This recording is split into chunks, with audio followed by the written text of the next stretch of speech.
I met Sting for the first time. He said, I've seen this picture 50 times. Every time I look at it, I don't know whether to laugh or cry. We are Spinal Tap from the UK! Chris and I were both at NYU together. Suddenly I was, you know that old expression, what do you call a guitar player without a girlfriend? Homeless.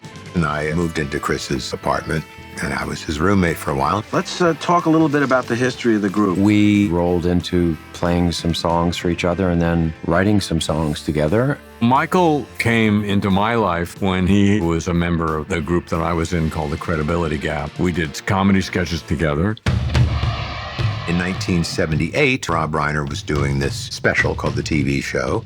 It was a satire of everything on television. And one of the things we did was a late-night rock and roll show, and we introduced this band, England's loudest band, Spinal Tap! It was a live performance that then segued into a very pretentious mini video with a pig-faced judge and smoke and devils and all that crap. This court finds you guilty. Have you anything to say? Not guilty. We started talking about what else we could do with these characters, and that's what pushed us forward. We wanted to satirize the documentary process, and the only way to do that, really, is to not script it. We had a rough outline, but the dialogue is all improvised. Why don't you just make 10 louder? These go to 11. The critics loved the movie. The audience, however, had no idea what the hell we were doing. But over the years, something that had very little acceptance all of a sudden goes on home video and explodes. The Office, Parks and Rec, Abbott Elementary, Modern Family are very much in imitation of this kind of form. Library of Congress put it in the National Film Registry. This Goes to 11 is in the Oxford English Dictionary. It became part of our culture.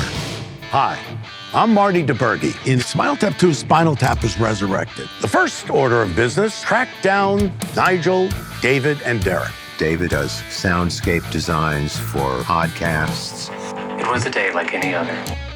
Nigel has a cheese shop, and he's a cheesemonger. He also sells guitars in the cheese shop. Sometimes people come in with a guitar, Yeah. see, and they trade for cheese. Derek has a museum dedicated to glue. Can you smell that? Wow, that's very powerful. Yeah. This is the band, having not spoken in 15 years, get together to fulfill this contractual obligation they have to do this one final gig.